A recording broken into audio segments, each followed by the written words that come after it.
ನಿನ್ನೆ ನಡೆದಂಥ ಒಂದು IPL ಮ್ಯಾಚ್ನಲ್ಲಿ RCB ರಾತ್ರಿ 12 ಗಂಟೆಗೆ ಏನು ಒಂದು ಗೆದ್ದ ಮೇಲೆ ಸುಮಾರು ರಾತ್ರಿ 2 ರಿಂದ 3 ಗಂಟೆವರೆಗೂ ಕೂಡ ಸುಮಾರು 3 ಗಂಟೆಗಳು ಹೆಚ್ಚಿನ ಕಾಲ ಜನ ಒಂದು ಸಂಭ್ರಮಾಚರಣೆ ಮಾಡ್ತಾರೆ.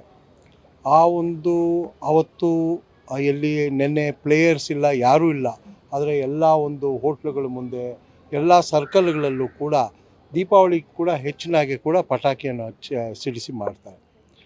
ಸರ್ಕಾರ ನನಗೆ ಗೊತ್ತಿರೋ ಹಾಗೆ ಒಂದು 2-3 ದಿವಸ ಟೈಮ್ ತೊಗೊಂಡು ಸಂಪೂರ್ಣವಾಗಿ ಒಂದು ಅರೇಂಜ್ಮೆಂಟ್ ಮಾಡಿಕೊಂಡು ವ್ಯವಸ್ಥೆಯನ್ನು ಮಾಡಿಕೊಂಡು ಪ್ಲೇಯರ್ಸ್ನ ಕರೆಸಿದರೆ ಯಾರು RCB ಫ್ಯಾನ್ಸ್ ಯಾರಿದ್ರೋ ಅವ್ರಿಗೂ ಕೂಡ ಒಂದು ರೋಡ್ ಶೋ ಮಾಡಿದರೆ ಹೇಗೆ ಹಿಂದೆ ಒಂದು ವರ್ಲ್ಡ್ ಕಪ್ ಗೆದ್ದಾಗ ಒಂದು 25 ಕಿಲೋಮೀಟ್ರಷ್ಟು ಒಂದು ಪ್ರೊಸೆಷನ್ ಮಾಡೋ ಆ ಥರ ಮಾಡಿದರೆ ಎಲ್ಲರಿಗೂ ಕೂಡ ಖುಷಿ ಆಗ್ತಿತ್ತು.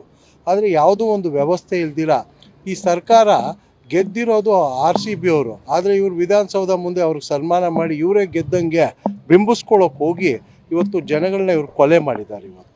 ಇವತ್ತು ಕೊಲೆ ಮಾಡಿದ್ದಾರೆ. ಯಾಕೆ ಅಂತ ಹೇಳಿದ್ರೆ ನೋಡಿ, ಹಿಂದೆ ಒಂದು ಹೈದರಾಬಾದಲ್ಲಿ ಅಲ್ಲು ಅರ್ಜುನ್ ಫಿಲ್ಮಲ್ಲಿ ಒಂದು ಸ್ಟ್ಯಾಂಪೇಡ್ ಆಗುತ್ತೆ, ಮಗು ಸಾಯುತ್ತೆ. ಆ ಸರ್ಕಾರ, ಅದೇ ಕಾಂಗ್ರೆಸ್ ಸರ್ಕಾರ, ಆ ಆ್ಯಕ್ಟರ್ನ ಕರ್ಕೊಂಡೋಗಿ ಅರೆಸ್ಟ್ ಮಾಡ್ತಾರೆ.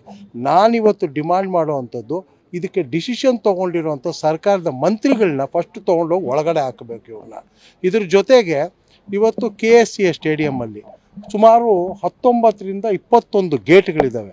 ನನಗೆ ಬಂದಿರೋ ಮಾಹಿತಿ ಪ್ರಕಾರ ಕೇವಲ 3 ಗೇಟ್ಗಳನ್ನ ಮಾತ್ರ ತೆಗೆದಿದ್ರು. ಇವ್ರನ್ನೂ ಕೂಡ ಫಿಕ್ಸ್ ಮಾಡಬೇಕಾಗುತ್ತೆ. ಯಾಕೆ ಅಂತ ಹೇಳಿದ್ರೆ ಅಷ್ಟು ಜನ ಬಂದಿದ್ದಾರೆ ಅಂತ ಗೊತ್ತಿದ್ದು ಕೂಡ ಇವರು 3 ಗೇಟ್ಗಳು ಮಾತ್ರ ತೆಗೆದಿದ್ದು, ಮಿಕ್ಕಿದ ಗೇಟ್ಗಳು ಒಡೆದು ಮೇಲೆ ತಳ್ಕೊಂಡು ಹೋದಾಗ ಜನಕ್ಕೆ ಕೂಡ ಈ ಥರ ಆಗಿರೋ ಸ್ಟ್ಯಾಂಪೇಡ್ ಆಗಿರೋವಂಥದ್ದು. ನಾನು ಆಗ್ರಹ ಮಾಡ್ತೀನಿ, ಇವತ್ತು KSCA ಸ್ಟೇಡಿಯಂ ಅವ್ರ ಮ್ಯಾನೇಜ್ಮೆಂಟ್ನು ಕೂಡ ಈ ಒಂದು ಕೊಲೆಯಲ್ಲಿ ಅವ್ರನ್ನ ಫಿಕ್ಸ್ ಮಾಡಬೇಕಾಗುತ್ತೆ. ಅವರು ಒಂದು ಕೊಲೆಗಾರರು ಅಂತ ಕೂಡ ನಾನು ಹೇಳಲಿಕ್ಕೆ ಇಚ್ಛೆಪಡ್ತೀನಿ. ಸರ್ಕಾರದ ಮೇಲೆ ಇವತ್ತು ಈಗಾಗಲೇ ನಮ್ಮ ಬಸವರಾಜ ಬೊಮ್ಮಾಯಿ ಸಾಹೇಬರು ಹೇಳ್ದಂಗೆ ಹೈಕೋರ್ಟ್ನ ಸಿಟ್ಟಿಂಗ್ ಜಡ್ಜು ಒಂದು ಎಂಕ್ವೈರಿ ಮಾಡಬೇಕು. ಇದೆಲ್ಲವೂ ಕೂಡ ಹೊರಗಡೆ ಬರಬೇಕು, ತಪ್ಪಿಸ್ಥರಿಗೆ ಶಿಕ್ಷೆ ಆಗಬೇಕು. ಯಾಕೆ ಅಂತ ಹೇಳಿದ್ರೆ ಈ ಥರ ಮರುಕಳಿಸ್ಬಾರ್ದು.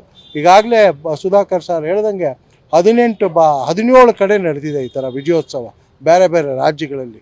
ಇವತ್ತು ಅಲ್ಲೆಲ್ಲೂ ಆಗಿಲ್ಲ. ಆದರೆ ಈ ಸರ್ಕಾರ ಇಷ್ಟು ಆಗಿದ್ದೇನಂತ ಹೇಳಿದ್ರೆ, ನಿನ್ನೆ ಗೆದ್ದಿದ್ದಾರೆ, ಅಷ್ಟರೊಳಗೆ ಸ್ಪೆಷಲ್ ಫ್ಲೈಟ್ ಮಾಡಿ ಕರ್ಕೊಂಡು ಬಂದು ಅದಕ್ಕೋಗಿ DCM ಅವರು ರಿಸೀವ್ ಮಾಡಿಕೊಂಡು ವಿಧಾನಸೌಧದ ಮೆಟ್ಲ ಮೇಲೆ ಮಾಡೋಕ್ಕೆ, ಯಾಕೆ ನಾ ಈಗಾಗಲೇ ಹೇಳ್ದಂಗೆ ಇವರೇ ಅದನ್ನು ಗೆದ್ದಂಗೆ ಬಿಂಬಿಸ್ಕೊಳ್ಳೋಕೆ ಹೋಗಿ ಇಷ್ಟೆಲ್ಲ ಆಗಿದ್ದು. ಎಂಕ್ವೈರಿ ಆಗಬೇಕು, ತಪ್ಪಿಸ್ಥರಿಗೆ ಶಿಕ್ಷೆ ಆಗಬೇಕು. ನ್ಯೂಸ್ ಫಸ್ಟ್, ನಿರ್ಭೀತಿಯಿಂದ ನಿಮ್ಮ ಪರವಾಗಿ.